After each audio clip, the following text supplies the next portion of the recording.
Shalom, shalom, shalom aleichem a todos, el público de nuestro canal. Que el Padre do Altíssimo bendiga tu vida sempre. Mencione, meus amados. Meu amado, aqui Eliezer, mais uma vez vamos estar juntos para nesse momento transmitir ao público o nosso primeiro estudo.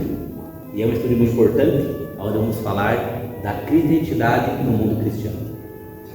Agradecido con el Padre por esta oportunidad grandiosa, realmente de poder estar acá con mi querido amado Jesús Penasí. Amém. Y con ustedes que nos están escuchando. Amém. Queremos compartilhar ao público essa mensagem que é muito importante, será? Será que realmente existe dentro do coração dos cristianos e de muitas pessoas uma necessidade de se identificar e se conhecer realmente sua verdadeira identidade? Porque nós outros, cada um nascemos em um país, verdade? E muitas vezes nos consideramos exatamente nativos desse país, mas a história, tanto a história bíblica como a história universal, mostra que existem muitas mesclas, verdade? Muitas famílias da terra, muitos pueblos, raças que se mesclaram dentro de todos os países. E Israel? Aonde está mesclado Israel? Será que Israel também está em todo mundo? Será que dentro daquilo que nós confiamos em relação à nossa fé no Criador do céu e da terra, como pessoas que nasceu vós, nasceste aqui no Paraguai, eu nasci em Brasil, verdade? Será que temos conexão com esse povo tão bendito? É o que nós queremos responder através do estudo de hoje. Es muy interesante, me imagino que nuestro público va a querer saber eso porque toda la Biblia habla de ese pueblo. Sí, Israel. Desde el comienzo del libro hasta el final sigue mencionando a Israel y qué maravilla si de repente puedo tener una conexión, puedo tener realmente esa bendición porque Israel dice que es bendito. E interessante que todos aqueles que estão dentro das religiões que têm sua base na Bíblia Sagrada sentem em seu coração um desejo, um amor, um carinho especial por Israel. E queremos, através desse estudo, mostrar realmente aonde está esse povo bendito. E quero começar falando sobre aquilo que reúne as pessoas que procuram adorar o Deus de Israel, que é as religiões, verdade? E em especial a religião cristã, porque dentro do mundo cristiano das religiões há muitas pessoas que estão insatisfeitas com o seu conhecimento que tem das suas religiões e outras estão vivendo na vida como rotineira dentro de suas igrejas e sentem, como tu falaste na entrevista passada, de que há algo a mais, há algo que parece que te tira algo a mais que para muitos quem sabe está oculto. Interessante que quero mostrar para vocês, para iniciar, vai aparecer na pantalla, uma pesquisa. Existe um grupo de estudos, estadísticas, chamado Barna, e esse grupo está dando informações. As principais notícias do Evangelho do Brasil e do mundo, e também de outras partes. O grupo Barna é um instituto fundado por Jorge Barna, que realiza investigações com membros de igrejas evangélicas. E acá tem algumas informações que eu gostaria de compartilhar com o público. Diz o seguinte: a metade dos adultos, 50%, dizem que o número crescente de pessoas que conhecem estão cansadas das mesmas experiências na igreja. O sea que están aburridas. Então, es una monotonía. Exatamente, uma rotina que não sentem que traz mais benefícios, e sim, aquilo é corriqueiro, verdade? Em 71% dizem que preferem desarrollar sua própria lista de crenças religiosas em lugar de aceitar um paquete de crenças promovidos por uma igreja de denominação. Outra classe de pessoas preferem simplesmente: eu creio isso, creio naquilo, penso assim, penso assado, do que se filiar ou se conectar com alguma igreja que traga alguma informação em relação à Bíblia. Preferem criar eles mesmos seu próprio ambiente doutrinário, vamos dizer assim. Entonces sería como el que busca lo que le queda más cómodo, Sí. donde se siente más agradable y se siente como si fuera que aquello es lo suyo. Sí. Se autoconvence. Se autoconvence, e outros, mesmo estando num grupo religioso, a ideia é que não creem 100% no que diz a igreja, mas estão aí cômodos e preferem desarrollar seu próprio conhecimento, sua própria crença, estão aí. Só um terço, ou mais ou menos 34%, crê em uma verdade moral absoluta. Pouca gente, ok? O problema que enfrentam as igrejas cristianas não é que a gente carezca de um conjunto completo de crenças, diz a pesquisa. O problema é que tem todo um conjunto de crenças em sua mente que crê que são congruentes com as ensinanças bíblicas, pero não estão dispostos a demonstrar que estão equivocados nem aprender outros conceitos. Como tu disse, como tu mesmo falaste, que há pessoas que estão contra, aceitam a doutrina, pero não querem ir mais olhar para poder saber se realmente são verdadeiras ou não suas convicções ou da igreja a qual está afiliado. ¿Para qué complicar? Ya me siento bien, hasta acá está bueno, no necesito más. Sim, comodismo, verdade? E creio que outros é por medo, porque tu sabe que quando nós começamos a buscar muitas coisas, com certeza encontra, diz a Escritura, aquele que busca encontra, verdade? E ao encontrar o conhecimento dentro de uma verdade mais absoluta, mais específica, te obriga a caminhar. Então isso você vai sacar de tua comodidade, do teu comodismo, e muita gente não quer passar por esse risco, verdade? De ter que cambiar devido a sua consciência lhe apertando por causa disso, lhe pressionando. Ok? La identidade do mundo cristiano. Dijo um cristiano. Você lê para nós outro, irmão, por gentileza. Dijo um cristiano o seguinte: debemos entender quiénes somos, por qué el robo de identidad existe. Hoy hay 41,000 denominaciones y no conocemos nuestras Biblias, solo nuestras iglesias y líderes. No entendemos, porque acá esclarece bien, que no entendemos por qué se informan los hechos, quiénes somos y por qué amamos la Biblia y el Dios de Israel que tenemos con Israel. Estamos estancados creyendo que ya hemos aprendido todo, que nuestra religión nos da toda la verdad. Al final estamos vacíos y fríos, o peor aún, tibios. Nos conformamos con las manifestaciones espirituales o las revelaciones bíblicas, proféticas de los profetas modernos, o incluso el conocimiento intelectual de la teología universitaria. Então aí está a gente, está nesse meio. E como muitos, eu creio que estarão nos assistindo, tem esse sentimento. Há algo a mais. Há algo a mais. Alguns preferem estar no comodismo, pero outros estão buscando algo a mais. E quem sabe essa pessoa que estará nos assistindo e estará acompanhando nossos estudos, aquela pessoa que está buscando algo a mais para poder entender. Amém? Então isso é o pensamento hoje da maioria dos cristianos, verdade? Ou de uma boa parte, conforme também esse material de pesquisa, verdade? Pero o primeiro de todo, o primeiro do primeiro, é primeiro aprender quem és. Entonces, aprender tu missão e logo podes entender as sinais. Porque o que passa? Creio que todos passamos por a crise de identidade, muitas vezes no período da adolescência. Queremos nos encontrar na sociedade, verdade? E eu passei por isso, creio que todos passam. E a pergunta que eu teria é: quem eu sou? Da onde vim realmente e para onde vou realmente? Porque quando tu para pensar em tua existência, em tua vida, onde nasciste, tua família, tuas origens, parece que sempre falta algumas respostas.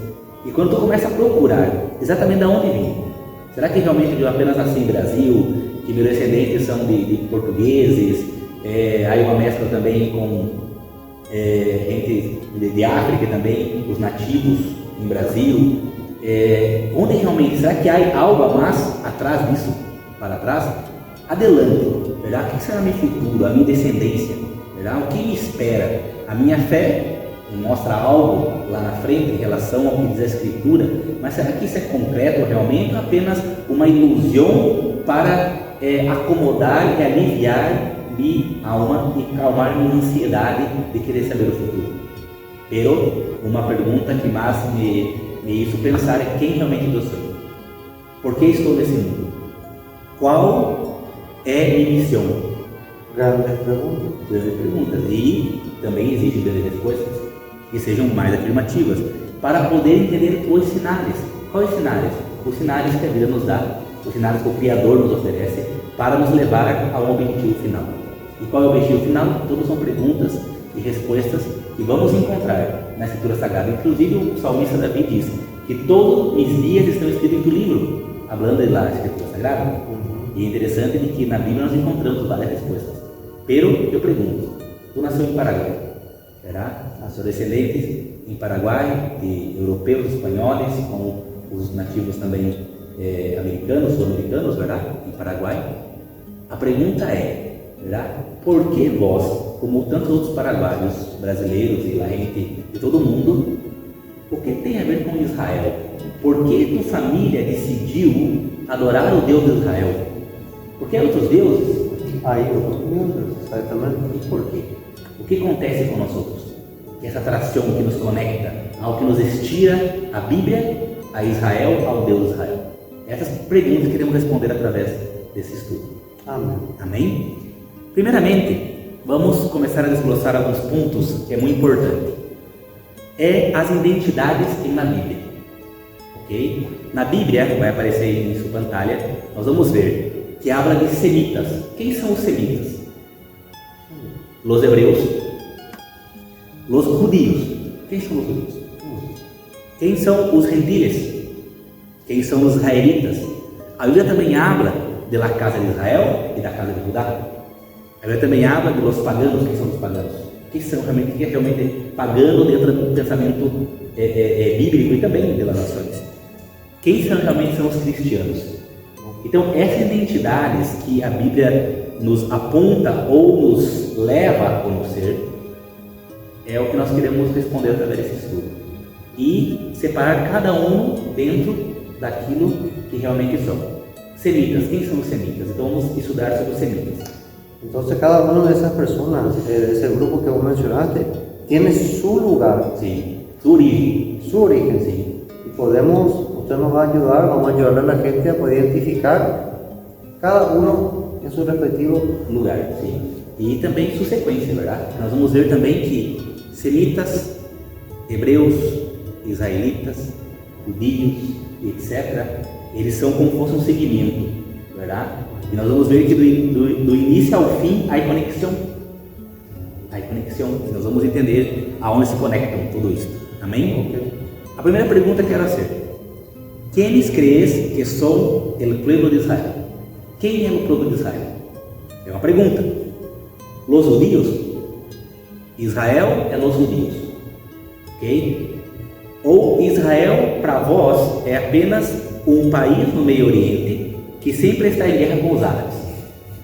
Israel para outros ou para vós é um nome dado ao patriarca do Antigo Testamento, Jacó, esse nome foi cambiado para Israel.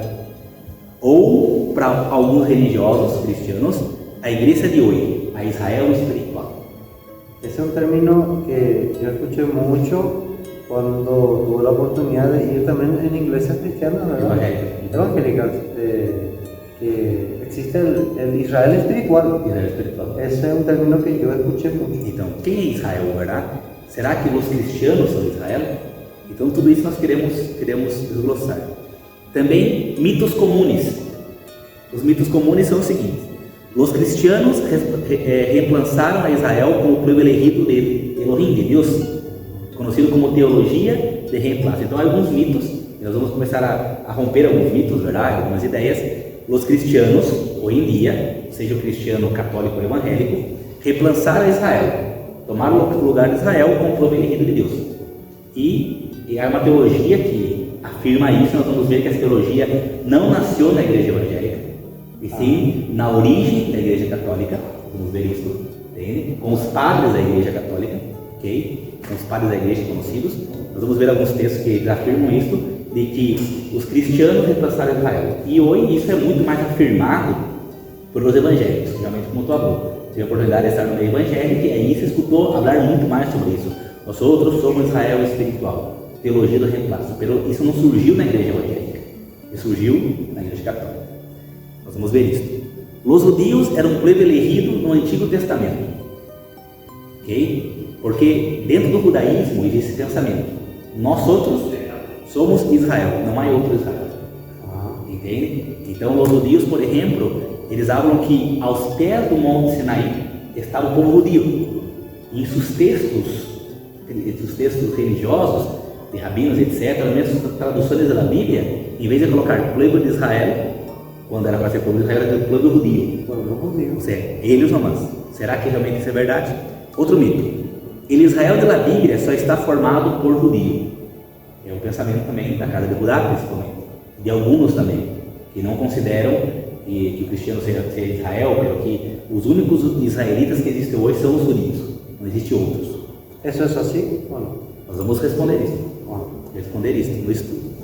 A lei, conhecida pelos judeus e por nós como Torá, que significa instruções de Elohim, foi dada aos judeus e já nada mais. Então, hoje a igreja cristiana diz, mira, a lei de Moisés, de Moisés, a lei do Antigo Testamento foi dada para os judeus. Isso não é para cristianos. Para os cristianos, o que vale hoje é a lei de Cristo. Aí um pensamento e um mito em relação a isso, vamos também falar sobre isso. Outro mito é a Páscoa, que em hebreu é Pesach, que Jesus, que Yeshua, com seus discípulos, celebrou junto com outras festas bíblicas, eram festas judias. Novamente trazendo que Israel ou é judio ou é Israel espiritual para os cristianos. Será que existe alguma coisa no meio entre esses dois grupos? Ou a igreja é a noiva do Cordeiro, o Israel espiritual? Quem é a noiva do Cordeiro? Israel espiritual. Porque segundo o texto bíblico, nós vamos estudar sobre esse tema, que Israel plebo sempre foi a noiva do Cordeiro. Pela hora existe um mito dizendo que a igreja cristiana é a noiva do Cordeiro. A Israel espiritual. Y ahí volvemos a lo que dijiste antes, la teoría del reemplazo. Sí, teología del reemplazo. ¿Será que entonces otro pueblo ahora tiene ya, vamos a decir, la predominancia sobre esa bendición? Exatamente. Vamos responder isso. Agora, para responder isso, vamos entender um pouco sobre a teologia do reemplaço. Eu gostaria que tu nos ajudasse a ler, ok? Que é um mito, ok? Mas nós queremos aqui explanar a vocês. Aí apareceu uma imagem na pantalla de vocês e algumas informações que nós sacamos sobre a teologia do reemplaço, ok? Gostaria que tu prestasse bastante atenção, vai aparecer na tua pantalla também a leitura e o irmão Eliezer vai estar lendo para nós, por gentileza, amado. Teologia do reemplazo, ¿o qué dice? En teología, la teoría del reemplazo, también llamada teología de la suplantación o teoría de la sustitución, implica una interpretación parcial del Nuevo Testamento, cuyo argumento es que la actual relación de Dios con los cristianos reemplaza la relación que anteriormente tenía con el pueblo de Israel. Então, ponto. A ideia central desta teologia de reemplaço é que aquela comunhão, aquela convivência, aquela intimidade ou aquela relação entre Deus, Criador do céu e da terra, Deus de Abraão, Isaac e Jacó, com os descendentes deles, que é o povo de Israel, já não é mais assim. Que a relação agora é com a igreja cristiana. Esse é o ponto. Foi reemplaçado Israel como povo físico, como nação, pelos religiosos cristianos. Isso é o que diz a teologia. Continua para nós, por gentileza. Es la creencia de que la iglesia cristiana ha reemplazado o tomado el lugar de los israelitas en el plan de Dios, conocido como Elohim, y que el nuevo pacto anula las promesas bíblicas a los hijos de Israel, incluyendo el pacto abrámico, el pacto de la tierra y el pacto davídico. Então essa é a mensagem, ou seja, todos os pactos que foram feitos com o povo de Israel, agora foi sacado deles e colocado sobre a igreja. Ou seja, começou a anular as promessas e pactos. Isso é o pensamento, que Israel já não tem mais parte com Deus. E agora é a igreja. Continua, por gentileza. Desde este punto de vista, los judíos que despreciarán a Jesús, a Yeshua, como el Mesías, son por lo tanto condenados por Dios, renunciando a las promesas que les fueron dados bajo pacto. Ok, continua. La teoría del reemplazo punitivo es representado por las citas de Hipólito, Orígenes y Lutero. Que são os padres da igreja, principalmente falando de Hipólito, Orígenes e outros, vamos ler também, que eles começaram com essa ideia. Nós vamos fazer um estudo aqui no canal, se Adonai nos permite, com o Sarariel, verdade, que é um dos da comunidade israelita, que ele vai trazer esse assunto para nós no canal, falando exatamente sobre o pensamento desses padres da igreja. Será gravando com nossos estudos mais adiante. Pero aqui eu quero colocar aqui a ideia desses homens em relação a essa teologia do reemplaço. Hipólito de Roma, o que ele diz? O que ele falou dos judíos? Los judíos han sido oscurecidos a los ojos de tu alma con una oscuridad total y definitiva. Ou seja, estão em tinieblas, estão ocultos aos olhos do Eterno e estão em cegueira espiritual. Os judíos perderam sua posição. Isso diz Hipólito de Roma. Orígenes, que é desde cerca de 185 a 254 de nuestra era, também falou ao seguinte: los judíos nunca serán devueltos a su antigua condición. ou seja, perder a condição de pueblo elegido, verdade? Que não é só os judíos, vamos ver que a maioria dos judíos era o povo de Israel, as 12 tribos, pero hablando dos judíos, os judíos não vão volver mais a ser aquele pueblo elegido, cuidado e apartado por Elohim, perderam su posición. Entonces por el público cuando leemos la Biblia, leemos los judíos, estamos relacionando que los judíos ya es todo Israel. Muita gente considera isso. Y al creer que los judíos fueron los que le rechazaron a Jesús, a Yeshua, entonces ellos pierden ya totalmente ya eso. Su derecho de promessa, de todo. Exatamente. E Martinho Lutero, que é mais atual, verdade? Em 1483 a 1546, mais ou menos, é seu tempo de vida, verdade? Ele também falou acerca dessa mesma posição da teologia do reemplazo. Por gentileza. Los judíos ciertamente rechazados por Dios no son más su pueblo y tampoco es Él ya más su Dios. Aí. Essa é a afirmação de homens da igreja, que eles colocaram essa posição. Agora a pergunta é: sacaram essas ideias e toda essa informação de dom pela Bíblia? É que eu quero responder ao público. Da onde esses padres da igreja puderam afirmar de que os judíos ou o povo de Israel já não é mais pueblo e que agora é a igreja e eles perderam sua posição? Será que existe alguma informação bíblica que pode confirmar estas posições desses religiosos? Essa é a pergunta que queremos responder com os estudos. Amén. Por gentileza. Es punitivo por la idea de que los judíos, los cuales rechazan a Jesús como Mesías, son en consecuencia condenados por Dios, perdiendo el derecho a las promesas que se les debían según el Testamento. La teoría del reemplazo es la postura de que el propósito práctico de la nación de Israel en los planes de Dios es reemplazado por el rol de la iglesia, representado por las citas de Justino y Agustín. Okay. E olha o que diz Agostinho de Hipona, 354, 430, ele diz o seguinte, né? Porque si sostenemos con el corazón firme la gracia de Dios que nos ha sido dada, entonces somos Israel. El pueblo cristiano es en realidad Israel. Aí vem a afirmação, ok? Então hoje quando o evangélico diz nós somos Israel, nós somos Israel espiritual, isso não surgiu da mentalidade evangélica, isso surgiu da mentalidade da origem dos padres da igreja que deu origem à igreja católica romana.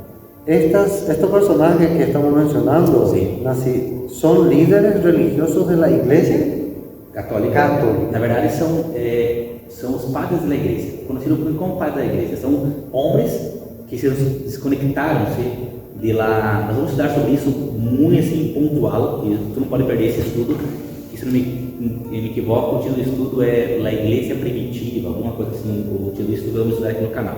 Pero que mostra que esses homens foram que se desconectaram-se de lá fé original transmitida pelos apóstolos, pelos chaliarins, pelos apóstolos como Pablo, como Pedro, como Felipe, como Tiago, como Juan, como etc. Então eles foram homens que desconectaram a fé dos apóstolos de Israel e formaram a hora a igreja. Porque nós vamos estudar que no primeiro ciclo, quando o Messias todavia estava nessa terra, e depois quando ele foi assunto ao céu, e começou a comunidade primitiva que tinha fé em Jesus Cristo e Yeshua, esses homens, os apóstolos, fundaram as comunidades, e esses homens são filhos dessa comunidade, ou convertidos dessas comunidades e cambiaram os pensamentos, sacando totalmente a origem da fé cristiana moderna de la original que veio do judaísmo. Estamos hablando de manipulación. Manipulação e transformação da mensagem do Evangelho. Do Evangelho onde ensinava algo, que nós vamos estudar já nos próximos estudos, o verdadeiro Evangelho, que tinha uma mensagem ex, cambiaram a mensagem, cambiaram o pueblo também, dizendo que agora Israel já não serve mais, que agora existe um novo pueblo a partir da fé em Jesus, que deu origem depois, alguns anos depois, à Igreja Católica, e depois, a partir de Lutero e outros reformistas, as igrejas evangélicas modernas. Vamos estudar totalmente isso na história, para que o público tenha realmente conhecimento de toda essa informação. Amém. Agostinho, por exemplo, introduz um novo ponto de vista em la importância para a cristandade de la continuada existência do povo judío. Ele diz o seguinte: os judíos são então por suas próprias escrituras um testemunho para nós outros de que não hemos falsificado as profecias sobre Cristo. Ele colocando que os judíos, as próprias escrituras afirmam que eles realmente perderam sua posição e que agora a igreja é Israel, que pertence a Cristo. Justino Martin, 100 a 165, diz o seguinte: porque el verdadero Israel espiritual somos nosotros quienes hemos sido guiados a Dios a través de este Cristo crucificado. Assim, toda essa mensagem é repetida hoje nas igrejas, na boca dos cristianos, e todo mundo tem essa teologia do reemplaço hoje como uma teologia fundamental para tomar a posição de Israel na escritura bíblica e dizer que agora são Israel espiritual. Pero vamos continuar depois com a escritura para ver se realmente isso tem base bíblica. Entonces con el tiempo, ya porque hace mucho tiempo, estamos hablando del año 100, 300, sí. Hace mucho tiempo atrás, ya sumado todos estos años, ya esto se toma como una verdad absoluta para muchos. Simplemente no, entonces las personas no van a buscar si la Biblia dice eso, sí. Simplemente están creyendo lo que ya, vamos a decir la tradición, sí. A esta altura podemos llamar la tradición cristiana. Porque esto ya escuchó ya mi bisabuela, mi abuela, y es como, no, ya desde época fue así, tiene que ser verdad. Exatamente. Y la Biblia nos puede mostrar que puede ser que no sea así. Exatamente, é isso que nós queremos mostrar biblicamente. Então se torna uma tradição de todos os domingos, nas igrejas, nas escolas dominicais, nas missas, dentro dos púlpitos, das plataformas onde estão os líderes religiosos ensinando e repetindo isso de geração em geração para se tornar uma verdade na mentalidade da gente como absoluta. Pero hay base bíblica, é isso que nós queremos chegar. Hay base bíblica para essas afirmações? Adelante, por gentileza, amado. La teoría del reemplazo estructural es el término de Solem para la marginación de factor Antiguo Testamento, Tanakh en hebreo, como normativo para el pensamiento cristiano. Ou seja, reemplaça, verdade, como um termo de solém, ou seja, um termo para compreensão infantil, vamos dizer assim, algo que eu hablo da minha própria boca, a gente tem que aceitar, verdade? Um termo assim, marginalizando principalmente o Velho Testamento, entende? Então, por isso que a gente hoje cristiana, em sua grande maioria, tem pouco conhecimento do início do livro. Eles têm uma Bíblia em casa com o Velho e Novo Testamento, verdade? Pero, em vez de ler o livro desde o início, estudá-lo desde o início, apenas passa por cima algumas histórias, algumas informações e se aferra no Novo Testamento, verdade? E perde muitas verdades do Velho Testamento que poderiam interpretar melhor o Novo Testamento. Então, por quê? Porque isso também faz parte da teologia do reemplaço, de marginalizar o conhecimento do Velho Testamento e engrandecer o Novo Testamento como uma nova aliança, um novo pacto, uma nova oportunidade, etc, etc.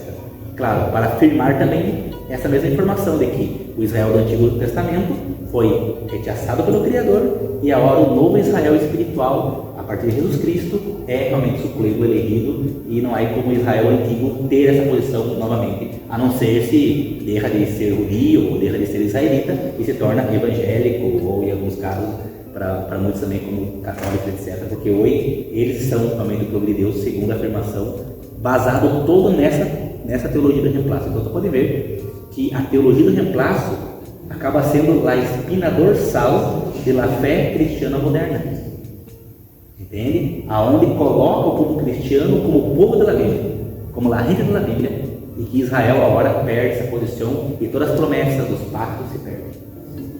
Nesse próximo ponto que vamos tocar agora, nós vamos agora deixar um pouco de lado essa informação no meio cristiano, verdade? E vamos à Bíblia Sagrada. E vamos ver se os pactos que foram feitos com nossos antepassados bíblicos, Abraão, Isaac e Jacó, eles têm garantias bíblicas para uma prosperidade futura, como nos vê de hoje. Para ver se esses pactos poderiam ser revocados, se esses pactos poderiam ser cambiados por pessoas que dizem que agora Israel já não tem mais parte, que agora é povo cristiano e las nações, um paraguaio, um boliviano, um peruano, um europeu, um americano, quer que seja, hoje tem muito mais direito nas promessas bíblicas do que o próprio de linhagem sanguínea, o próprio Israel. Isso vamos ver agora na escritura bíblica. Amém? Isso é muito interessante. Amém. Me interessa muito e vamos a oferecer ao público. Amém. Garantia del pacto abrahámico, ¿ok? De Abraham. Dios o Elohim aseguró a Abraham que sus descendientes serían bendecidos, ¿ok? Le garantiu isso. Esta é uma promessa incondicional e irrevocável enquanto exista planeta Terra. Vamos ver isso no texto bíblico, incluso aliás, Saul, o apóstolo Pablo, hablando a los romanos, que eram os seguidores do Messias, que estavam reunidos em Roma, em sinagogas, também em comunidades à parte, e ele afirma isto, dizendo que os descendentes de Abraão recebem um pacto e uma promessa incondicional, porque as promessas podem ser condicionais, ou seja, te prometo algo se tu praticar X, ok? Pero há promessas que são irrevocáveis, são promessas incondicionais. Verá, te darei isso. É um decreto sobre tua vida que eu ofereço. Então, o Pai ofereceu a Abraão e sua descendência promessas incondicionais e irrevocáveis. Pero o texto confirma isso, Romanos 11, 28 a 29. Presta atenção, aparecendo na pantalla para que tu possa ler. En verdad, ellos solo se oponen a la buena noticia por causa de ustedes, pero en cuanto a la elección, amados por causa de los patriarcas, porque los dones y el llamado de Elohim son irrevocables. Apóstolo Pablo está hablando de quem? De los judíos, del pueblo de Israel. Vamos considerar que naquele tempo, o povo conhecido como povo judío, aí havia uma mescla de várias tribos. Havia da casa de Judá, havia da tribo de Benjamim, por exemplo, o apóstolo Pablo era da tribo de Benjamim, havia da tribo de Simeão, havia de várias tribos, e também da tribo de Levi e vários. Então, se aqui está dizendo de los judíos, falando de Israel, ok? E diz assim, em verdade, eles se opõem à boa notícia do Evangelho por causa de vocês, falando a assembleia ou a igreja, entre comillas, que estava em Roma, ok? Olha, eles se opõem por causa de vocês, por quê? Porque vocês são convertidos e se dizem pueblo, verdade? E eles se opõem a isso, pero por causa de los patriarcas, esse pueblo, Israel, o judío, as tribos, por causa dos dones e o chamado Elohim são irrevocáveis. Então, eles são pueblo e receberam a bendição e o pacto que foi feito com Abraão, ele é irrevocável. Nada pode sacar. É isso dizendo o texto bíblico. Acá ya comienza a aclarar perguntas que allá atrás hicimos. Exatamente. Agora, quais são as promessas e quais são as eleições, quais são aquilo que o povo de Israel tem como bendição? Primeiro, na terra. Bendições e bendições em la terra, ok? Na terra de Israel e também no planeta Terra nós vamos ver isso, ok? E são promessas e dones que foram dados ao povo de Israel. Não tem nada a ver com vida eterna, tem a ver com este mundo, com esse presente agora, ok? As promessas atuais, ok?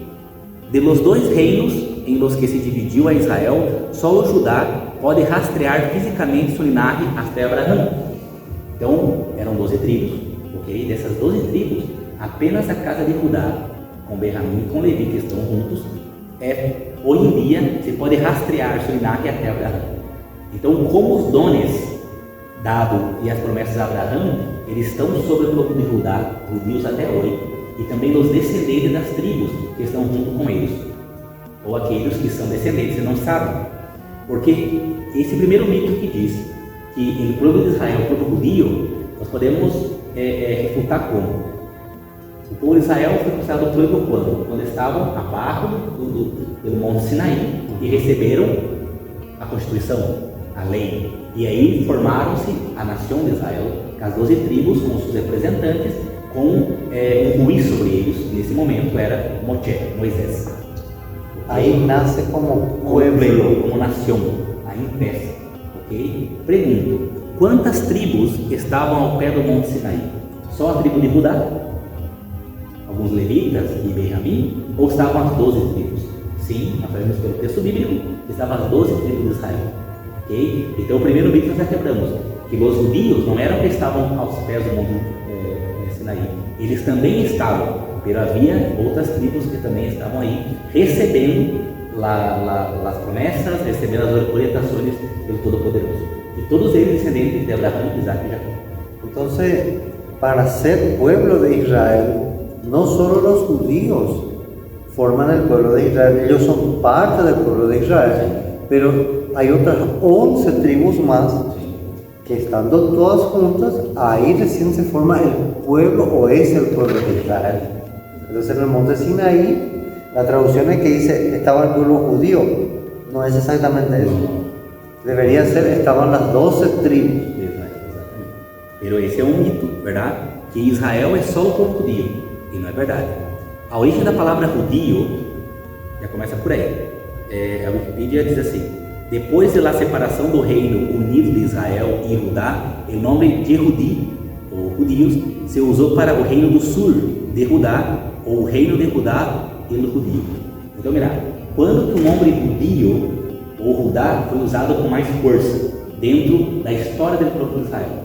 O povo de Israel era, nós vamos estudar com mais detalhes isso, pero o povo de Israel eram 12 tribos, foram governados quando já possuíram a terra prometida por Saul, ok? Saul desobedeceu, quem foi ungido nesse lugar? Davi, da tribo de Judá, ok? Depois de Davi foi Salomão. Salomão pecou e aí depois de Salomão houve uma divisão. Já no tempo do seu filho, Roboão, houve uma divisão. E nessa divisão se quedou um reino no norte e outro reino no sul. O reino do norte se quedou com 10 tribos, vamos colocar assim, 10 tribos, e a capital desse reino, conhecido como Casa de Israel, se quedava em Samaria. No reino do sul se quedou em Jerusalém, com a capital em Jerusalém, e conhecido como Casa de Judá. O reino do norte foi conhecido como Casa de Efraim, Casa de José ou Casa de Israel. E o reino do sul, que é a capital em Judá, com o rei judío, que era o filho de Salomão, o Roboão, se quedou conhecido como Casa de Judá. Então aí foi que esse nome de judío cresceu.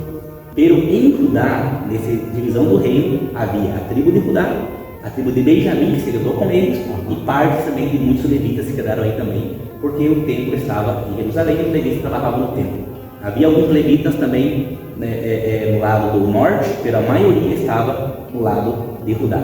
E aí que surge o nome judío como com mais aparecendo mais, tá? Mais forte, aparecendo com mais superioridade quando houve a divisão do reino. Casa de Israel, ou Casa de Efraim, ou Casa de José, e do outro lado, Casa de Judá. Aí que começou então a ficar mais forte esse Judá. Não, os judios são Israel. Foi através dessa divisão a partir daí. Esto passou vários anos antes de que venga o Messias. Sim, vários anos antes do Messias, com certeza. Inclusive se passou luego que depois de um certo tempo eles estavam na Terra Prometida, verdade? E foi muito para que a gente possa se conectar na linha histórica. Foi antes do cativeiro babilônico, houve um cativeiro assírio antes. Vamos estudar mais detalhes sobre isso, o cativeiro assírio, depois teve o cativeiro babilônico. Foi aí então muito antes do Messias. Okay? Muitíssimas coisas. Linha histórica de reinos apocalipse. Vamos de agora até a última parte desse estudo, nós vamos ver muitos detalhes. Padre Abraham, um gentil. Mira. Vamos entender depois o que é gentil. Pero dentro da mentalidade hebreia, um gentil é aquele que não faz parte do povo de Israel. Então, nosso Padre Abraham foi um gentil? Nós vamos ver que sim. O Padre Abraham foi um gentil e que Israel surgiu a partir do seu neto Jacó, que cambiou o nome para Israel, e aí surgiu as 12 tribos, que depois foram para o Egito, saíram da escravidão do Egito, no Monte Sinaí, como eu disse no princípio, se tornou a nação de Israel. Olha o que diz em Bereshit, Gênesis 11:31. Tomó Taré a Abraham su hijo, y a Lot, hijo de Arán, hijo de su hijo, y a Sarai su nuera, mujer de su hijo Abraham, y salió con ellos de Ur de los Caldeos para ir a la tierra de Canaán, y vinieron a Aram y habitaron allí. Ok? Então, primeiramente, não existe o israelita Abraão. Abraão não era israelita, ok? Abraão, suas origens, conforme os textos bíblicos, a primeira demonstração de suas origens está em Caldeia, região da Babilônia, Mesopotâmia, ok? Aonde havia uma cidade chamada Ur de los Caldeus, os Calditas, ok? E aí é quando nós teremos o texto bíblico que está, se tu ler a hora em Gênesis capítulo 11, que Terá, que era o papá de Abraão, ele sai com sua família, verdade? Abraão junto, e sai de Ur dos Calditas, que era além do Eufrates, e vai até Arã. E quando chega em Harã, ele estabelece aí, ok? Pero Harã, todavia, não é a terra de Canaã, ok? No es. Harã, todavia, não é Canaã, e ele está em Harã. Isso aqui era perto de Síria. Então vai aparecer em tua pantalha aí um mapa, verdade, que vai mostrar. Isso aqui é daí na região de Assíria, Nínive, muito famoso Nínive, através da história do profeta Jonás, verdade? Então aí nessa região, ok? Para depois nós vamos ver que Abraão, ele sai de Harã, junto de sua parentela, quando o Criador liga para ele e fala, mira, sai do meio de parentela e vai para uma terra que eu vou te mostrar. É quando Abraão ele viaja e cruza até chegar na terra prometida, ou seja, Canaã, de verdade. E primeiro ele estabelece-se em Siquém. Aí ele estabelece primeiro, ok? E nós vamos ver que daí então Abraão começa a circular na terra Canaã. Siquém já é parte da terra de Canaã. Ele sai de Harã, dos parentes dele, e vai até Siquém. E aí estabiliza por um tempo e começa a circular na terra de Canaã. Então acá mostrou já um mapa, verdade? Onde mostra Ur, Arão, e depois a terra prometida, ok? Jerusalém, Moab e tal. E o segundo mapa mostra assim, Ur dos Caldeus, onde é um triângulo azul, verdade? Da onde sai Terá, que é o papai de Abraão, junto com sua família, e vão até Harã. E de Harã é onde sai nosso padre Abraão e vai até Siquém. E depois de Betel e Canaã e tudo mais. Ok? Olha o que diz Gênesis capítulo 12, de 4 a 6. Abraham salió como Yahweh le había mandado y Lot fue con él. Abraham tenía 75 años de edad cuando salió de Harán. Tinha 75 anos. Ele teve Isaac com 100 anos. Depois de 25 anos, ele foi papá de Isaac, verdade?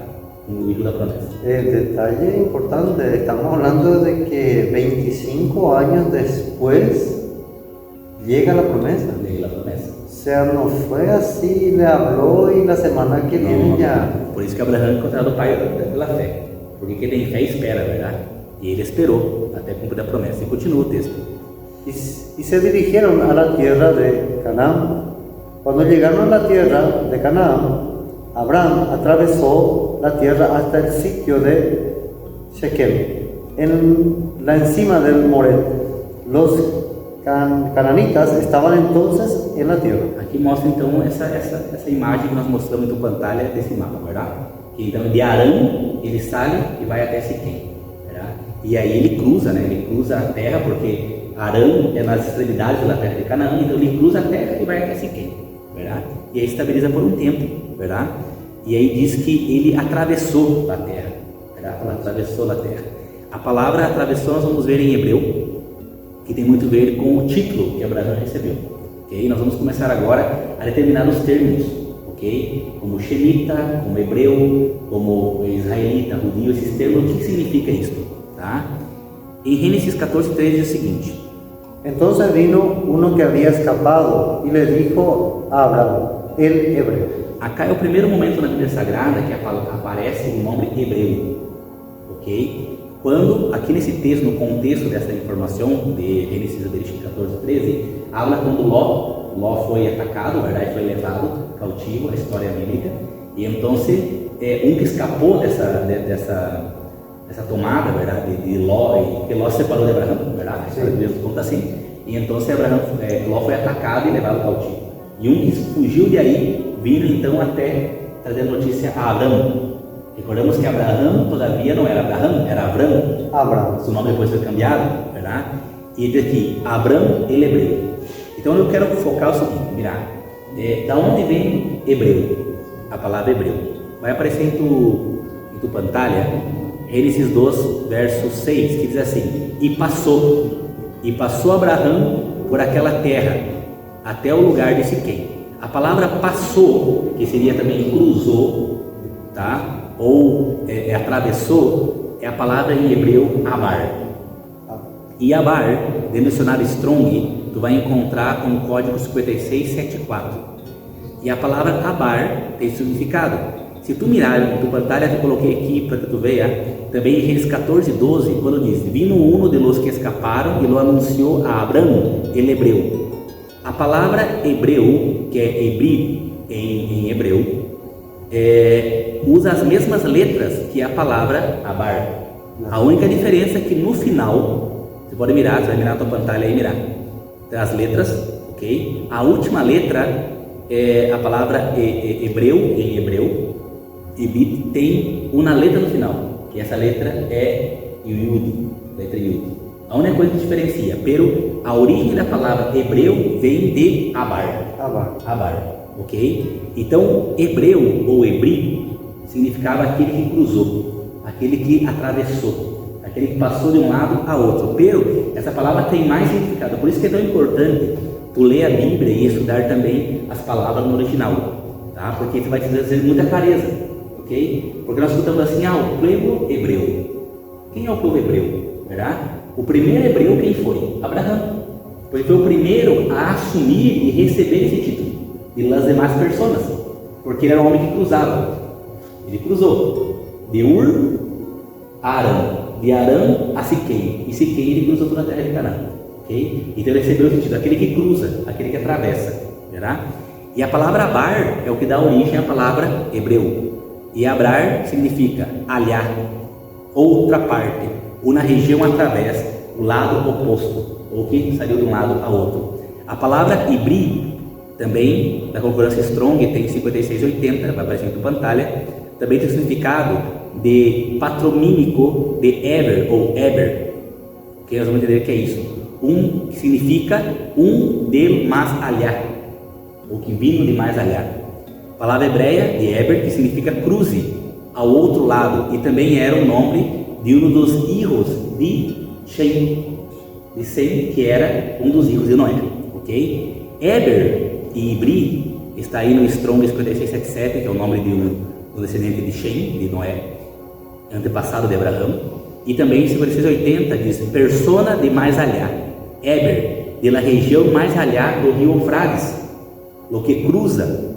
A palavra hebreu vem de Eber, que significa cruze ao outro lado. Também era o nome de um dos filhos de Shem, como já falamos, tá?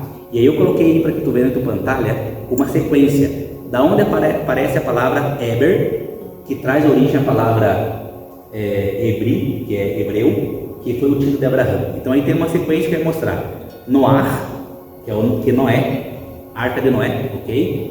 Seu filho Shem teve 3 filhos, Shem, Cam e Jafé, ok? Vamos falar de Shem. Aí vem o título Shemita. Uno de los hijos de Noé, Shem, los descendientes de Shem son los Shemitas ou Semitas. Exatamente. Exatamente. Então esse é o primeiro título. Quando você ouve assim, antissemita, significa que é anti, ou é contra os descendentes de Shem ou de Sem. Okay? Estamos definindo um de aluno. Ou seja, por exemplo, Abraão, ele era semita? Sim, nós vamos ver, porque Noé, ok? Ele teve um filho chamado Shem ou Sem, tá? Ele teve, daí a sequência, né? O neto de Abraão era Arpachshad, depois teve Shelach, depois teve Eber, que vem o nome hebreu, ok? Pelech, Reu, Serug, Nahor, que Nahor era abuelo de Abraão, Terach, e aí vem Abraão, ok? Então o título hebreu ou Hebrit para Abraão tinha duas conexões, ok? Aquele que cruza, porque realmente ele cruzou a terra, ok? E também o descendente de Eber, que é descendente de Shem e de Noé, Matusalém, Sete e lá de Adão. Essa é a linhagem, ok? Então, aí nós já definimos o quê? Que semita são descendentes de Sem e hebreu são descendentes de Abraão. Ok? Então eu digo assim, o primeiro semita, quem foi? Shem, filho de Noé. O primeiro hebreu, quem foi? Abraão. Abraão, então, ele era hebreu e também era semita. Então eu defino assim, Abraão semita e também o primeiro hebreu. Ok? Vamos ver sobre a questão de cruzar, verdade? Porque a questão de cruzar existe, o hebreu é aquele que cruza. Eu, por exemplo, me considero um hebreu, ok? Sou descendente de Judá, descendente de Israel, ok? Então, hago parte do povo hebreu. Também tenho essa convicção de vida, ok? Juan 5,24, olha o que diz. de cierto os digo, quien escucha mi palabra y cree en el que me envió tiene vida eterna. No viene a juicio, sino cruzou de muerte a vida. Ok? Então aquele que a Escritura diz em Gálatas 3, verso 29, 27 em diante, que aquele que aceita o Messias, e aqui as palavras do próprio Messias, Jesus, Yeshua, diz que aquele que aceita ele se torna descendente de Abraão e herdeiro conforme a promessa. Está lá em Gálatas capítulo 3, 27 e 29. Ok? Então, o que diz aqui? Aquele que crê nessa palavra, daqui da palavra de Yeshua e daquele que enviou a Yeshua, que é o Pai Todo-Poderoso, tem vida eterna e cruzou, se tornou um hebreu, porque cruzou de la muerte a la vida. Entonces acá esto es maravilloso porque estamos hablando de este cruce, ya que la persona entonces hace, es como que deja de ser la persona que era, sí, para convertirse en un nuevo ser. Exactamente. Entonces hace un híbrido, sí, hace un cruce, sí, ya deja de estar en este lugar y ahora ya pertenece a este lugar. Porque Gálatas 3, 27 e 29 deixa claro: todo aquele que é emergido em Messias Yeshua, dele é revestido, e não há mais grego, nem judeu, nem homem, nem mulher, todos são um Messias. E se são uno com o Messias, são descendentes de Abraão, herdeiros conforme a promessa. E quem é Abraão? Hebreu. Quem é o descendente de Abraão? Os hebreus. Ok? Ele é o primeiro hebreu, então os descendentes de Abraão são hebreus. Amém? Totalmente viene a revelar, como en el estudio pasado estaba diciendo, viene a encajar esto realmente en el sentido correcto. Exatamente. Cruzou. O sea, el hebreo no es simplemente como una cultura, una nación. El hebreo es una acción. Uma ação. Ese brit es hacer un paso. Exatamente. Agora, aí entra, muito bem colocado, irmão. Por quê? Porque não habla só de fé. Abraão é o padre da fé. Ele é o padre também de la ação, porque a fé sem ação, sem obra é morta. Então, Abraão, ele cumpriu com o mandado do padre. Abandonou a parentela e vá. Ok? E ele foi. E ao ir, verdade? Ao ir o Todo-Poderoso bendice Abraão como o padre da fé que cumpre sua promessa. Entende? Ou melhor, que cumpre sua tarefa. E o Padre Celestial cumpre a promessa de Abraão, de transformar Abraão no padre de uma grande nação, ou de várias nações. Então, Abraão primeiro tuvo que demonstrar que realmente ele tenía fe. Sí. Primeramente ese gran detalle que vos contaste, que 25 años después de que le hizo la promesa va a llegar el hijo. Sí. Entonces, 25 años de esperar. Yo sé que para mucha gente eso es una eternidad, porque hay gente que un año no puede esperar. Y ahora tiene mucho más sentido llamarle a Abraão nuestro padre de fe. Padre de fé, exatamente. Foi provado. Agora é interessante que como eu me torno um hebreu, uma das maneiras que me torno um hebreu. Qual que é uma das maneiras que me torno hebreu? Exatamente dessa maneira. Me torno hebreu assumindo a minha fé como a de Abraão e praticando a minha fé como a de Abraão. Entende? Aceitando quem? O Messias. Porque o que diz aí? Aceitou o Messias, aceitou a palavra do Padre, aceitou o Messias, descendente de Abraão conforme a promessa. Cruzou. Amém? Amém. Queria volver aquela pantalha, vou pedir para que nosso produtor possa volver aquela pantalha que eu havia mostrado da palavra abar, que é passou, cruzou, com a palavra hebri, que se usa as mesmas letras dentro do hebreu. Sim. A palavra abar usa 3 letras, ok? E a palavra hebri usa 4. A última letra da palavra hebri, que é a palavra hebreu, no idioma hebreu, se usa uma letra que no hebreu é o yud, como havia comentado.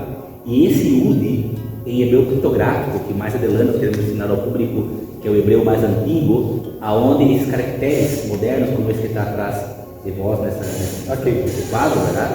Mostrando que é o hebreu moderno. E é um hebreu antigo, que é o criptográfico, que foi realmente o hebreu que foi escrito nos primeiros livros da Bíblia. Que esse hebreu, ele tem como se fora debugos que interpretam o significado da letra. E essa última letra é um yud, que no debugo, no desenho, é uma mão estendida. Aonde está o profundo espiritual? Por isso que é tão importante conhecer as palavras, conhecer o hebreu, porque existe também revelações muito importantes com isso. A palavra Abar, que não tem a última letra, que é o Yud, que é uma mano estendida, é aquele que cruza, que sai de um lado e vai para o outro. A palavra hebreu também era a raiz daquele que cruza, só que a última letra, o símbolo da letra, o desenho, é uma mano estendida, simbolizando a mano direita do Padre. Ou seja, o Abar ou o Eber, que é descendente de Eber, verdade? São aqueles que cruzam. Esse é o significado. Seria como um nômade. Um nômade que sai de um lado para o outro. Pero o hebreu é aquele que cruza, protegido e guardado com a mano direita do Criador. Por isso que no final da letra, da palavra Abar e da palavra Hebrit, que é hebreu, tem uma diferença, que é essa mano estendida, que simboliza o quê? A mano do Padre, que é o próprio Messias, que é a mano direita do Padre. Então, corrigime si de repente estoy equivocado. Puede ser el pensamiento de algunos.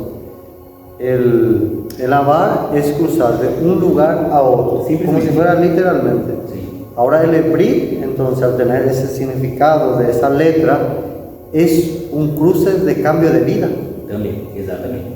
De cambio de vida, presente e futuro.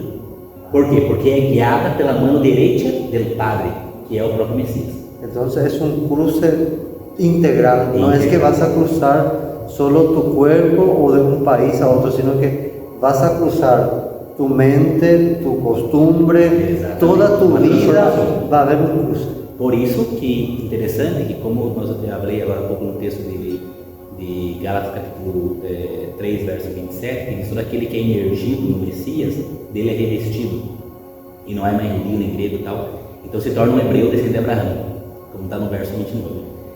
Por quê? Por que se torna um hebreu descendente de Abraão? Aquele que cruza, por causa do Messias, que é o símbolo de la mano estendida, que é a mano do Padre. Então, por que nós nos tornamos hebreu quando temos a fé de Abraão? Quando acreditamos no Messias verdadeiro? Exatamente por causa dessa influência de guiar nossas vidas que o Padre tem através de seu Filho. Esse é o significado mais profundo. Totalmente profundo y es tan revelador porque, wow, es un regalo, ¿verdad? Hay que concordar que es un regalo entender de dónde viene esa palabra hebreo. Exatamente. Porque o que passa? Abraão não era apenas um Eber, um Abar que cruzava. Ele cruzou por quê? Porque o Criador mandou e falou: eu estarei contigo. Ele foi. Confia em mim, vai para uma terra onde eu vou te mostrar. Guiou. Quem guiou Abraão? Todo mundo concorda. Quem guiou nosso pai Abraão em sua peregrinagem na terra de Israel? Que fez dele um homem tão importante para a fé monoteísta em geral, incluso, porque os judeus respeitam Abraão, os cristianos respeitam Abraão e também os muçulmanos respeitam Abraão. Sim. Ok? É o patriarca das religiões atuais hoje monoteístas, verdade? Mas por quê? Porque tudo isso que passou na vida de Abraão foi guiado pela mão direita do Padre, que é o próprio Messias. Y eso sin que estamos mencionando que Padre Abraham además tuvo riquezas, sí. Porque la historia cuenta que él era un hombre bastante rico, próspero. Sua vida estava realmente nas mãos do Criador, ok? Por isso que ele era hebreu. Então, o primeiro hebreu é nosso Padre Abraão. Amém? Amém. Buenas revelações. Amém? É bueno que volvimos outra vez a este ponto para poder aclarar. E me surgiu isso, verdade? Esse ponto, e gostaria de realmente compartilhar com o público. Então vamos lá, vamos definir algumas coisas. Shem ou Sem, semita. Semita. Esse seria o filho de Noé. Ok? Abraão, ele era semita.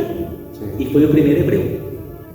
Ok? Quedou claro. Ficou claro. Agora, Abraão teve um filho da promessa, que é Isaac. Sim. Ok? Isaac também era semita e também era hebreu, porque ele era descendente de Sem e era filho de Abraão, que é o primeiro hebreu. Então, Isaac, nosso patriarca Isaac, também era um semita e um hebreu. Agora, Isaac teve dois filhos, Esaú e Jacó.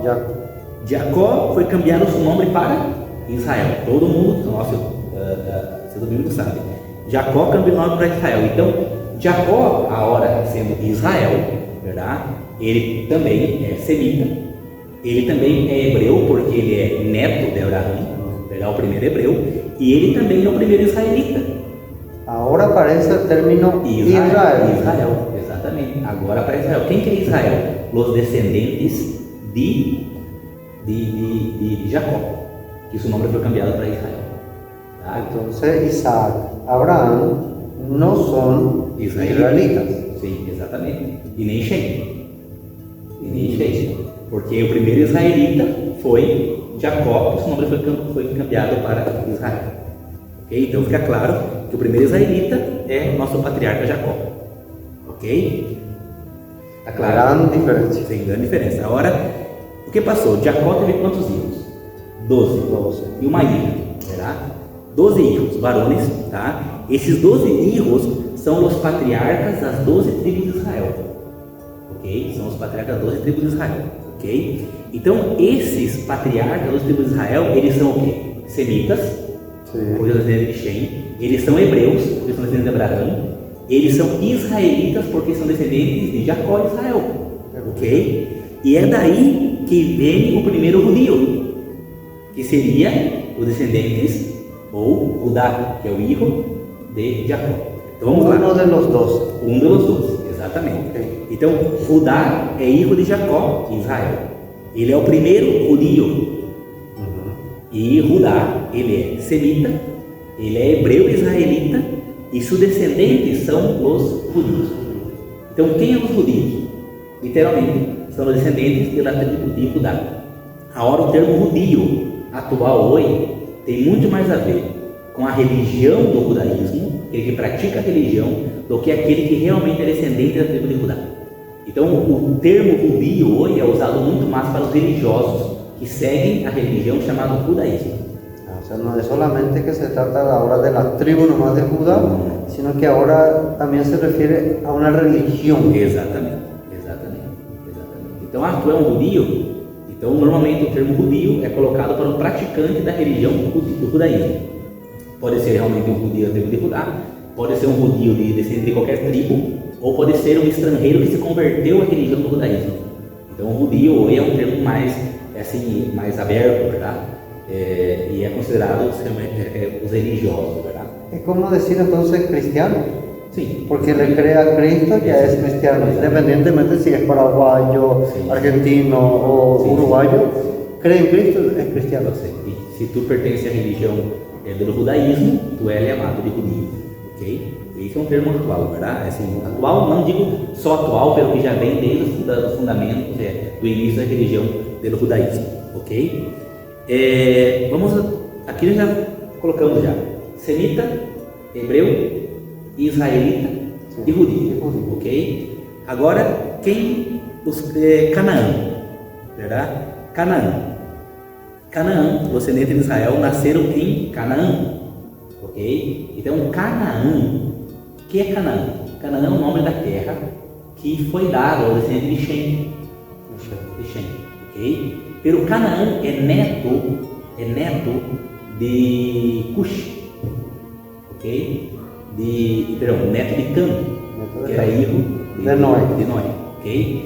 E Cã, ele invade a terra de Shem, da terra do Shemita, e depois o nome dessa terra recebe o nome de seu descendente, que seria Canaã. Canaã foi um homem, verdade? Descendente de Cã. Então, os descendentes de Israel, descendentes dos patriarcas dos tribos de Israel, nasceram onde? Em sua própria terra. Agora que interessante. Abraão sai do Ur dos Caldeus, vai até Arã, não é Canaã. Pero ele vai até Siquém e fica na terra. Nessa mesma terra, a terra de Canaã, que na verdade não pertence a descendente de Cã, pelo que foi invadida por eles, e pertence a descendente de Shem, é aí que nasce os verdadeiros donos da terra, que nasce Isaac, que nasce Jacó e também os patriarcas dos tempos.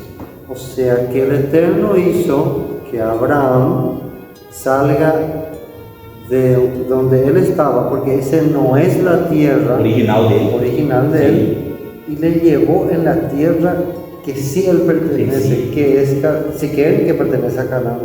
Y hizo que ahí, não só em Siquém, pero toda a terra, verdade, aí nascessem os patriarcas dos tribos.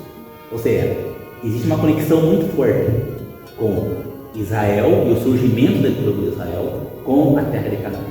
Y acá estamos hablando de geografía, entonces, Sí, geografía, o sea sí. que el Padre Creador es muy importante geográficamente, Sí. porque quiere decir que si el Padre hizo esto, no es lo mismo si Abraham tuviera a Isaac en Ur Sí. o en Aram. Sí.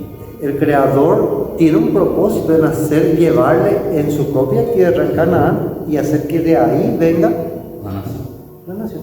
Interessante que o que passa com os descendentes de Israel, verdade? Eles precisam por um tempo sair de Canaã e ir para o Egito e depois sair de lá no Êxodo, verdade? Com Moisés. Agora, por que Adonai é tudo isso? Por que o Criador é tudo isso? Tudo uma coisa. Todo descendente de Israel, todo descendente de Abraão, todo descendente de Shem precisa de uma coisa. A terra é muito importante. Herência de família. Ok? Então o Criador, o que ele quer ser com o povo de Israel? E vai buscar isso a ser até o final dos tempos. Nós vamos dar em profecia. Levar para a terra aqueles que pertencem à terra.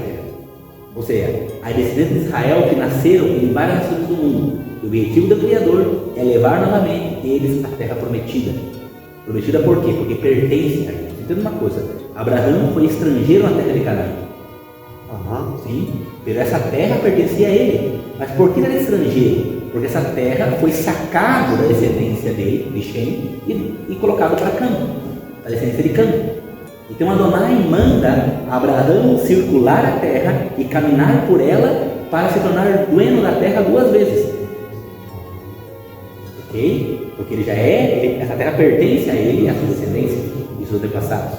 Entonces podemos entender que el Padre quiere volver a organizar o a dar orden como debería ser un principio. Exatamente. En algún momento Cam o su descendencia, al hacer esta usurpación, ellos hubo medio como un robo. E o Padre lo que quiere es organizar de forma correta. Porque depois do dilúvio, a Terra toda, o planeta habitado, foi dividido em 3 partes: Shem, Cã e Jafé. Shem tem a sua terra que foi invadida por Canaã. Ok? E então sabemos que a terra de Cã é parte de África, a terra de Jafé é parte de Ásia e parte de Europa. E a terra de Shem é do rio Nilo a Eufrates. Então essa região é a terra de Shem, conhecida hoje em dia como terra de Canaã, pelo que pertence ao povo de Israel. Essa terra não pertence aos ismaelitas, não pertence ao descendente de Jafé e muito menos aos descendentes de Cã. Pertence ao povo de Israel, descendentes de Shem. Essa é a terra. E daí que surge o povo de Israel, de la terra. Amém? Então, Egito. O povo de Israel viveu mais de 400 anos no Egito, na região de Gossém. A região de Gossém era uma região onde havia muitos pastos, pastos, verdade? Onde o ganado, as ovelhas podiam habitar. E para os egípcios, os pastores de ovelhas eram considerados abomináveis, porque eles adoravam o Deus carneiro e o pastor de ovelha ele se mantinha a sua vida com as ovelhas, verdade? Então eles preferiram colocar Israel na terra de Gossém, lejos deles, verdade? Pero uma terra muito envelhecida, onde eles se quedaram por mais de 400 anos, verdade? Quando o patriarca Jacó abarrou com as tribos de Israel, aí, com os filhos, verdade? A esse local, ok? Depois nós temos também na história bíblica o deserto, que nós encontramos em Êxodo, verdade? Que é a saída do povo de Israel do Egito, liberado da escravitude por mão de Moisés, e então levado rumo à terra prometida.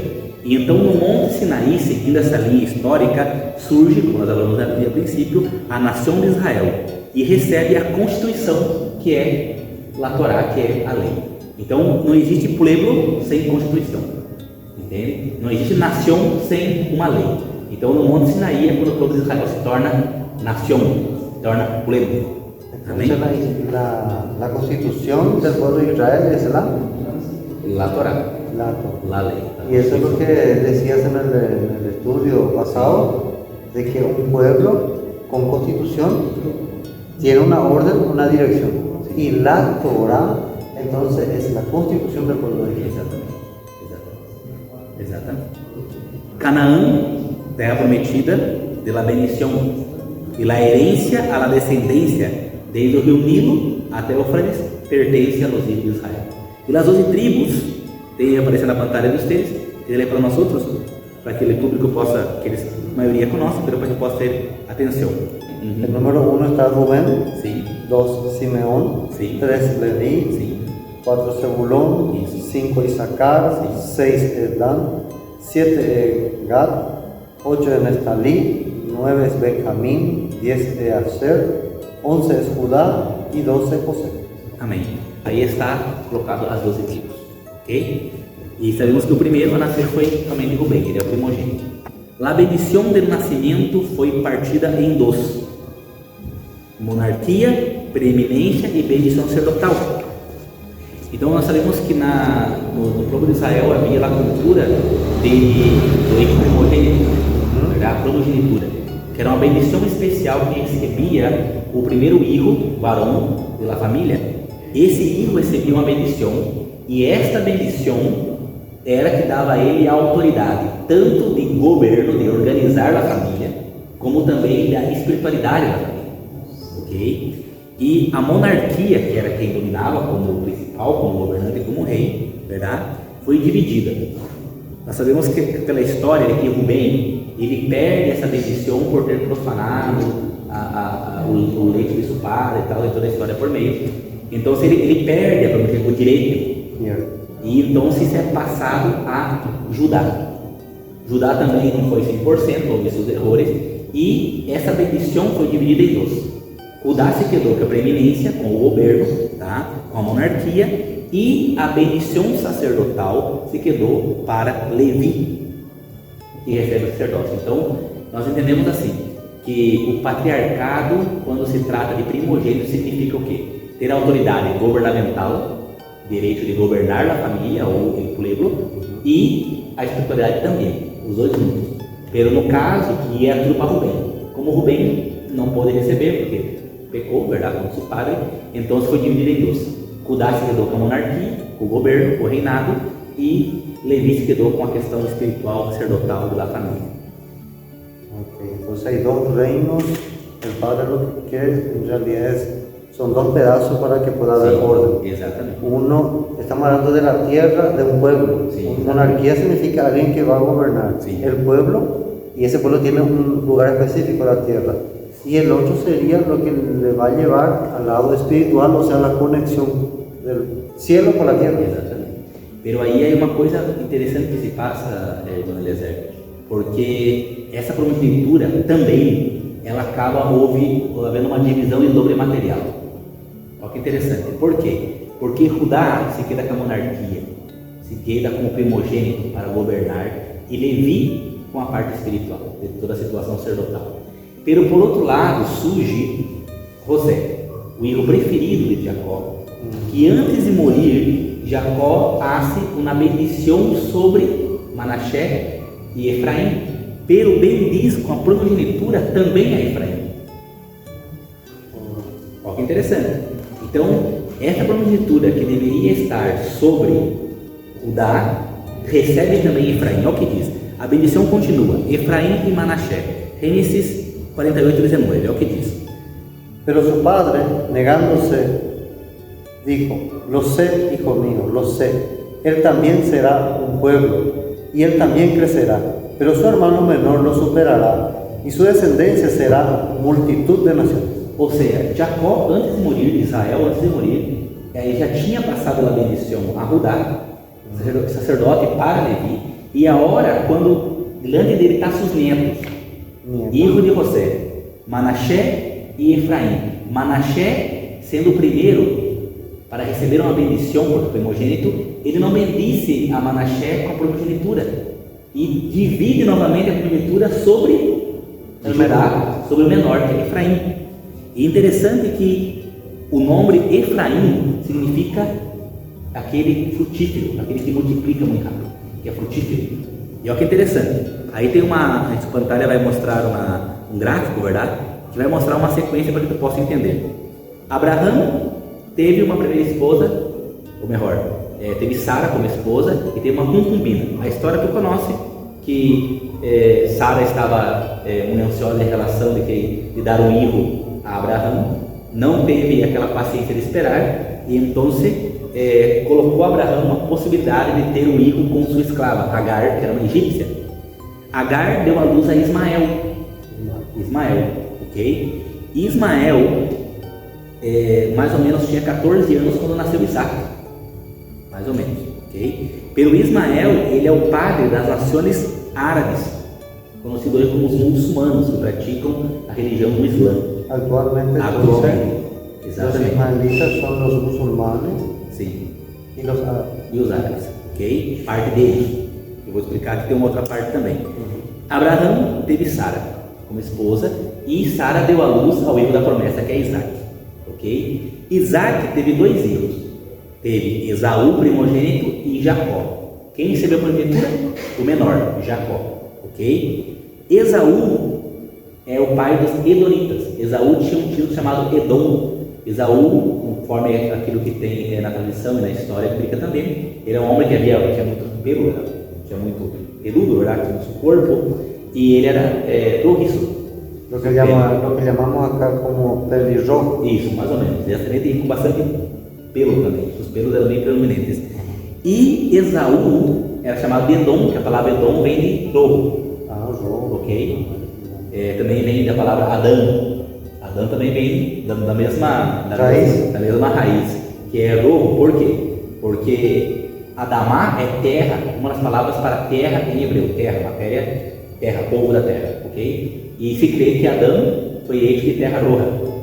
Ok? Então o nome Adão vem também da mesma raiz de Edom, da raiz da palavra terra chamada Adamá, tudo isso, ok? Então Esaú era o padre dos Edonitas, que depois deu origem aos romanos, na Itália, Roma, etc, ok? E também mesclou-se com a descendência de Ismael, e também parte desses Edonitas também são os muçulmanos, também são os árabes. Então nós temos descendentes, conforme aquilo que nós seguimos a linha histórica, temos descendentes de Edom, de Esaú, verdade? Tanto no meio árabe como também no meio romano. E se nós seguirmos a história mais atual, nós vamos ver que há uma certa unidade entre os romanos, que também fundou a religião católica, etc, tal, a Europa, etc, também com os ismaelitas, ok? Existem até estudos mais profundos que mostram que quem criou a religião do Islã, que é uma religião muito atual, verdade? Não é antigo como a religião do judaísmo, por exemplo, que vem já desde antes do tempo do Messias, que quem criou a religião do Islã foi os próprios Edonitas, romanos, a igreja católica. Mas esse é um assunto para mais adiante. Para outro vídeo. Coloca apenas para que a gente possa ter curiosidade e buscar a informação, ok? Então Isaac deu à luz a Esaú, Edom, os Edonitas, os romanos, etc. E também faz parte das nações árabes que se mesclaram com os ismaelitas. E Jacó, então, se deu origem à nação de Israel com as 12 tribos, ok? A nação de Israel, que é a tribo de Rubem, Simeão, Levi, Judá, Dan, Naphtali, Gad, Aser, Isaac, Zebulon, José e Benjamim, ok? O primogênito era Rubem, como já falamos, pero la bendição vai sobre Judá e Levi. E a outra parte da bendição, o dobro material, a outra parte, vai para José. Então, Judá sai os reis de Israel, ok? Dos levitas sai o sacerdócio de Israel. Pero há outro que recebe a bênção, que é Efraim. E a partir de José, Manassés e Efraim, verá? E Efraim recebe a bênção, e conforme lá a promessa diz, será uma multitude de nações. Ou seja, Efraim dá origem às muitas nações. Interessante? Y ese es una promesa que el Creador le hizo a Abraham, Sim. que él tendrá una descendencia E será padre de muitas nações. como las estrellas del cielo. Entonces, en Efraín va a comenzar a cumplirse esa promesa. Sim, muito mais abrangente essa promessa em Efraim. Porque diz isso, tu serás padre de uma grande nação. E nações, e será padre, o texto bíblico, nós vamos ver depois, habla que ele será padre de uma grande nação, que é a nação de Israel, e também de nações nascerão de ti. Então, ele é padre de uma nação Israel e também de outras nações. E Efraim começa a cumprir essa promessa. E Efraim descendentes também. Pero esa es demasiado maravilloso. Amém. Una conexión de herencia. De herencia. É importante conhecer isso por quê? Porque isso vai explicar muita coisa na Bíblia. Amém? Muita coisa. Analisemos melhor sobre José e Efraim. Sua descendência formará uma multidão de nações. A palavra em hebreu é Melon HaGoim, tá? Que significa plenitude de los gentiles. A palavra Goim é traduzido como nações ou como gentiles. Ok? Abraão, a Isaac, a Jacó e a Efraim. Efraim que agora leva a bendição por progenitura da casa de Israel. Será a multitud de nações. Ok? De Canaã, Egito a Canaã. Nós vamos ver que é isso, verdade? De Canaã eles vão ao Egito e Egito eles voltem a Canaã. Ok? Para o quê? Para que Efraim possa ser frutífero na terra de Canaã. Em sua terra. E depois vamos ver que ele sai de sua terra, que vamos ver toda essa história da divisão pelas tribos, e que Efraim, as tribos dispersas de Israel, ela é amada de casa de Efraim. Okay? Por quê? Porque se dispersa entre meio das nações e se multiplica. Nós vamos colocar isso bem para entender o que tem a ver isso comigo e contigo. Em Brasil, em Paraguai, América Latina, Europa, o que quer. Ok? Canaã, antes de cruzar o Rio Jordão, acontece mais um pacto com Deus, com Elohim. 40 anos depois de sair do Egito. Vamos ver o que passou aí. Parados em el Rio Jordão. Aí é uma promessa. Deuteronômio 28:15, é o que diz. Si acaso no escuchas la voz del Señor tu Dios, si no cuidas de poner por obra todos sus mandamientos y sus estatutos, que yo os ordeno hoy, vendrán sobre vosotros todas estas maldiciones y os alcanzarán. Acá existe um discurso dizendo, se vocês, porque aí, antes de entrar na terra prometida, porque lá no Monte Sinaí já houve já o início da nação de Israel e tudo mais, pero antes de entrar na terra prometida e possuir a terra, o Criador Todo-Poderoso novamente se dirige ao povo de Israel e começa a colocar algumas promessas, cobrar algumas atitudes e coisas positivas se obedecem, coisas negativas, maldições se não obedecem.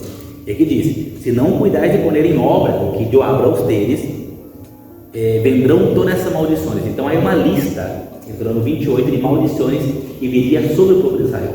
E uma delas, que seria a maldição por desobediência, é a dispersação. Lá em Deuteronômio já habla de um povo de Israel que por não obedecer seria esparcido entre as nações. Recordamos que Efraim significa frutífero, aquele que se multiplica, e a promessa sobre ele será uma multitude de nações, surgirão a partir dessa semente. Ok?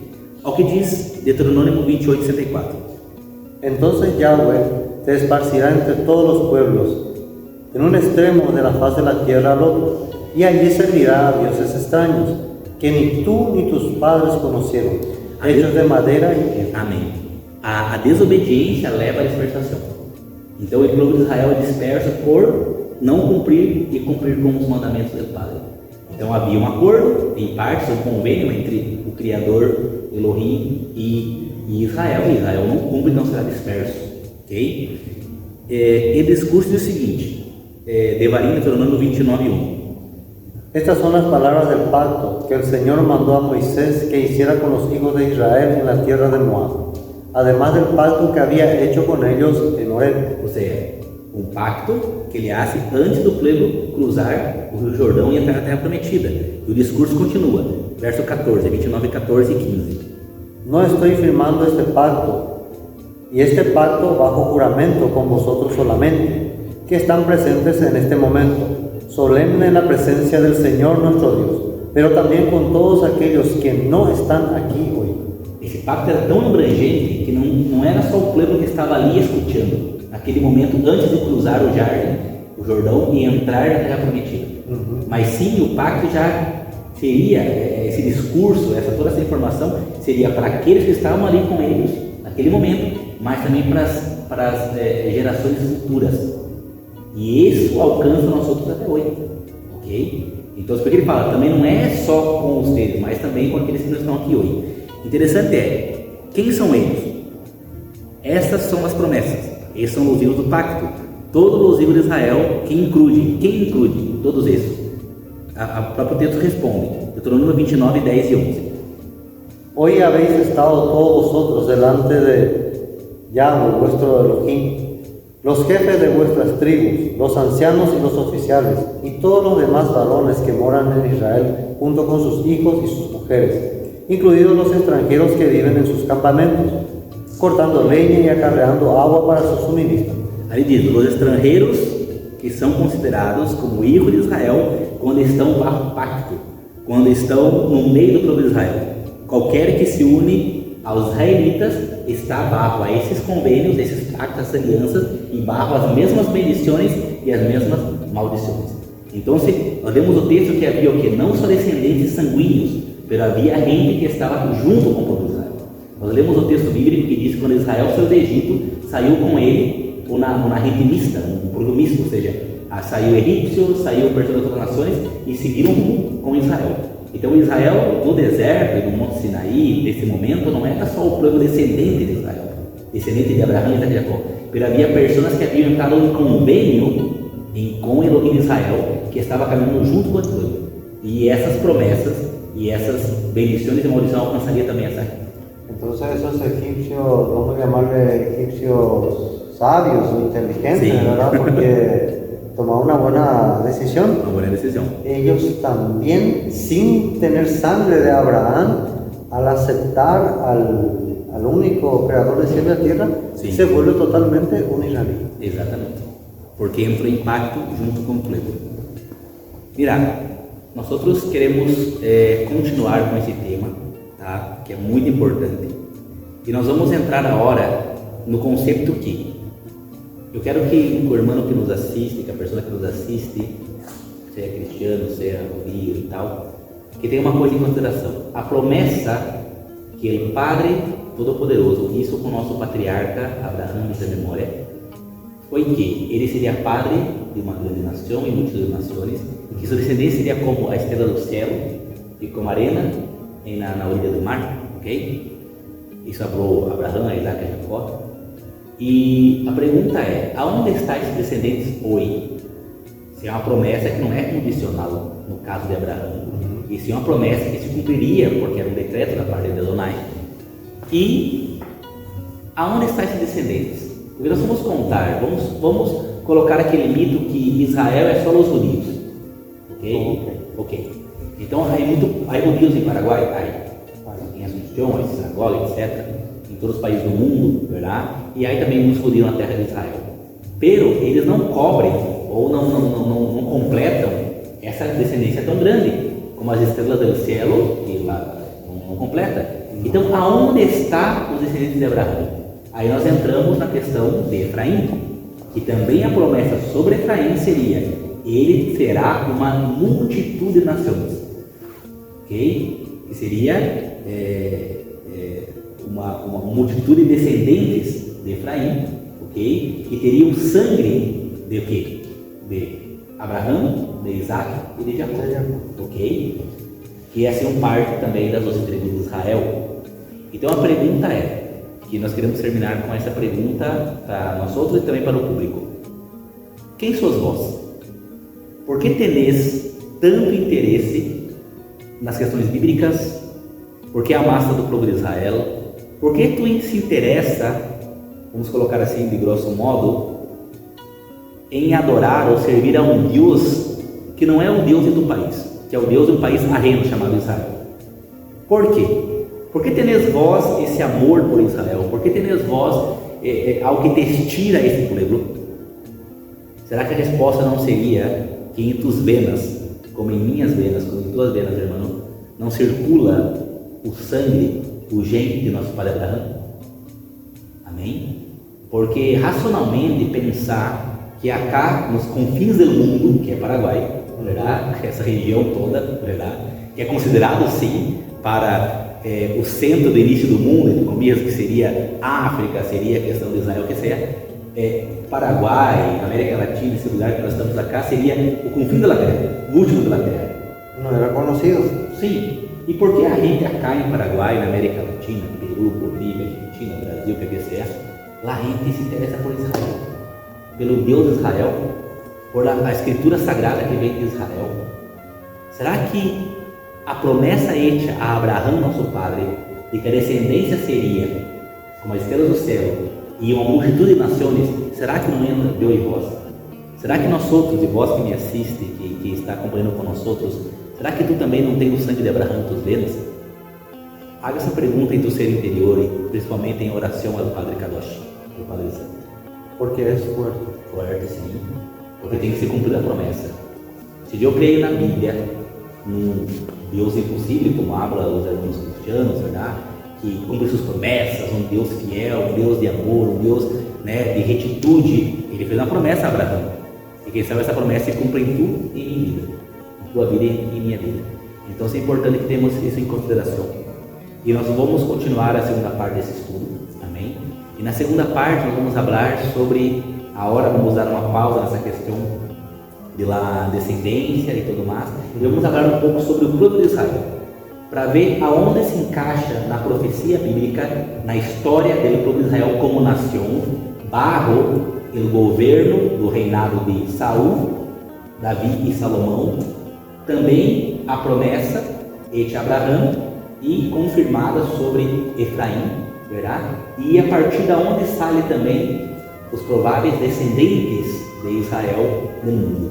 E a parte, isso vai ficar para a segunda parte do nosso estudo. Amém? Gostaria que tu não perdesse, continuasse com nós outros, amém? Para que pudesse continuar aí montando esse rompecabezas dessa linda história, que é a história do povo de Israel e também de nossa fé. Es imperdible, no pueden perder esta segunda parte porque yo creo que va a haber muchas revelaciones, Sí, amén. a donde muchos vamos a encontrar el porqué de ese anhelo tan grande de estar buscando, tanto para pedir, siempre para estar agradecido, porque hay mucha gente agradecida y reconoce que hay realmente un creador, un soberano, un poderoso que nos está cuidando desde arriba, y creo que va a ser muy revelador para todos ustedes que nos escuchen realmente el programa que viene, esta segunda parte. Amém? Que Adonai bendiga a tua vida. Shalom Aleichem. Que Adonai esteja contigo e com tua família. Nos encontramos no próximo estudo. Shalom. Graças, amado, pelo apoio e que Adonai nos bendiga a todos. Shalom, shalom.